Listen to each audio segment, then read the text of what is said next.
Another source of debate are the pod structures of whales. We have already gone through rakes and so-called aggression. Now we'll go more in depth on how pods are managed. As was brought up earlier, several different killer whale ecotypes were captured for marine parks, but most of the current whales are Icelandic. Excluding recent captures in Russia, roughly 2/3 of killer whales in marine parks across the world are pure Icelandic.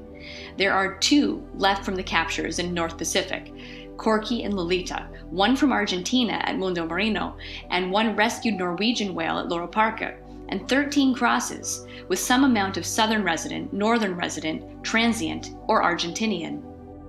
Including the crosses, the captive population is roughly 80% Icelandic, so it is overwhelmingly the same ecotype, and aside from minor differences in marking, size, and behavior in the wild, these ecotypes are very closely related.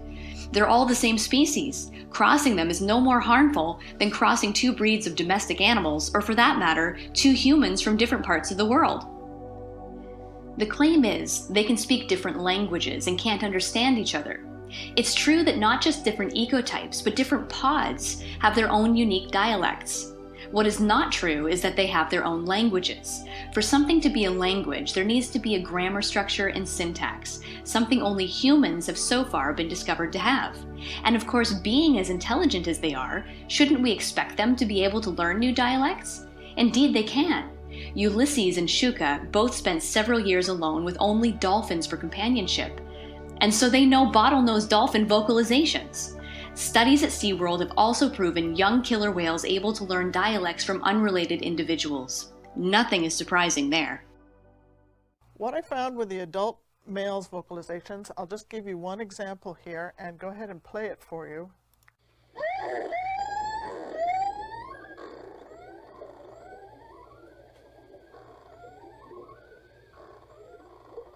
We had a look at the vocalizations of this juvenile killer whale.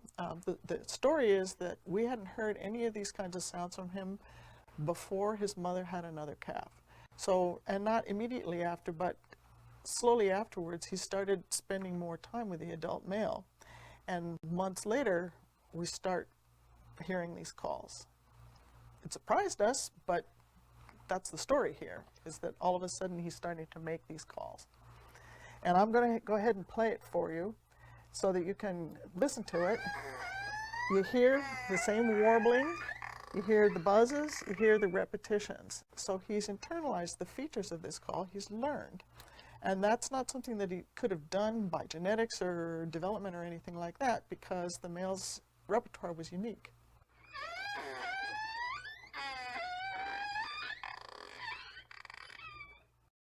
What many are now familiar with is that SeaWorld moved some animals away from their birth pods or moved their mother to a different facility. This happened a total of 16 times between 1990 and 2009, and it has not been done since. At least 3 of these were confirmed to be because the mother was hurting the calf. This happens for a variety of reasons in many animals, but one reason may have been that the female had not had proper lessons in calf rearing from watching other females do it. These 2 mothers were Taima and Kayla. Taima had a little sister who had been born sick, and her mother did what animals sometimes do and tried to drown her sick offspring, so Taima later did the same with her 2 sons. Kayla, meanwhile, had never seen a female raise a calf at all, when she gave birth at the age of 17. Out of almost 30 successful births at 3 SeaWorld parks, these are the only cases like this. But what about the calves that were not aggressed upon by their mothers? Fact is, the term calf refers to a very young animal that is still dependent on its mother for nursing. Killer whale calves wean around the age of 2, and are from then up until the age of sexual maturity, which can be as early as 6 or 7 for females and 9 or 10 for males, called juveniles. In that sense, almost none of these cases involved calves. One might say that is irrelevant. Mother and offspring should never be separated no matter what the age. While we are in no way denying the strong bond these animals have between each other, know that the scenes you have probably seen in Blackfish are completely fake. The whale filmed screaming for her baby is Kohana, Takara's daughter, filmed at Loro Parque, not Kasatka at SeaWorld, And whales can't even scream. All their sounds are made through their blowhole, as they don't have vocal cords. The man who described this event, John Hargrove, stopped working at the park in question 3 years earlier. And Takara, who was moved, was an adult female only 2 months away from her 13th birthday, and her 2-year-old calf Kohana came with her. So another 13 whales were separated from their mothers, but 2 of these were adults. Takara was moved because she was the matriarch's daughter, a spoiled princess who could do whatever she wanted and was causing tension in the pod. The other was Taku, who will be brought up later. The remaining 11 were juveniles between the ages of 2 and 6 years old, with the exception of Keat, whose mother was moved when he was 1.5 years old because she got pregnant. This was back in 1994, and given their actions in later years, there is no reason to think SeaWorld would do this again. And rarely thought about is how we treat other animals in this regard. Horses naturally wean at about a year of age, and will stay with the herd until sexual maturity. In captivity, they are routinely taken from their mothers at the age of around 6 months, a process which is traumatic for both mother and foal. The fact that they have been bred to serve humans for 6,000 years does not in any way change the maternal instinct or social bonds these animals have. Cattle, too, wean naturally at almost a year of age, and like killer whales, females stay with their mothers for life. In animal industries, it is standard practice to separate mother and calf at birth, or after a few days in more humane practices. Parrots are just as intelligent as cetaceans and have extremely strong bonds with their offspring. Large parrots like macaws and cockatoos wean at a year of age or more in the wild, but in commercial pet breeding, they are routinely taken from their parents to be hand-raised, so the owners don't have to spend time and energy taming the bird, and the breeder gets more money. Look at how we treat most of our pets, even in ways that most of us consider perfectly acceptable, and ask yourself, how is that any better than moving a juvenile whale for social cohesion? There is also the ideas that whales are just randomly thrown together and have no families. This is false. The pods are managed in a way that works. It doesn't serve any purpose to have unstable pods. And while many whales have been moved from their mothers and birth pods, as you saw, it hasn't been done in a long time and likely won't be needed again unless in the case of an unstable social structure. SeaWorld Orlando has 5 whales. Katina has been there since 1984, and she's there with her daughter Nalani and son Mikayo and grandson Trua. Malia is the daughter of a female who was born and died there during Katina's years, and she's very close with Trua and was very close with Kayla, who died in 2019 at the age of 30. Kayla was the only one there who had no relatives, as her only living relative is her half-sister Orchid, who she never met. Kayla was moved to Orlando in 2006 in order to learn to care for a calf, and was well integrated into the pod. After the death of Malia's mother, she became a sort of auntie to Malia. At SeaWorld San Diego, from the birth of Amaya in 2014 to the death of Kasatka in 2017, there were 11 whales, the largest pod there has ever been in human care. The matriarch Kasatka had been there since 1990. Her second-in-command, Orchid, has been there ever since her birth in 1988, and Corky, the oldest whale and grandmother figure, has been there since 1987. Corky has tended to attach herself as the mother to any new youngster coming into the pod, from orphaned Orchid in 1989, to Splash, who came from Marineland, Ontario in 1992, Taima's rejected son Sumar in 1999, and most recently, Makani, after the death of his mother in 2017. The only whales who don't get along there are Corky and Ulysses, who's been at the park since 1994.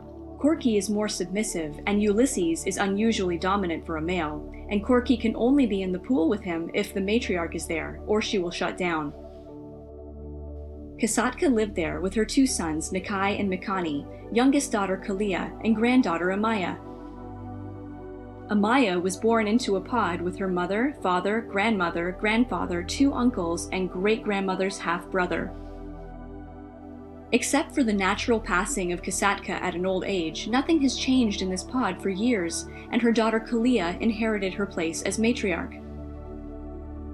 At SeaWorld San Antonio, there are 5 whales. The matriarch is Takara, and she's there with her 2 youngest daughters. The other whales are Kayukit, Tilikum's firstborn, who's been there since 1993 when he was only 1 year old, and Kai's half-brother Tuar. Kai was with his mother until she died in 2001. Loro Parque started their killer whale program in 2006, where they got 4 young whales from SeaWorld. 3 of these have the same father and 2 have the same mother. Quito and Kohana had a son, Adan, and a daughter, Vicky, who sadly passed away. The rescued whale Morgan was placed at Loro Parque in 2011, and as she was the youngest female, she was displaced a lot by the matriarch, as is only natural. She is best friends with Adan and is well integrated into the rest of the pod. In 2018, she gave birth to her own daughter, Eula.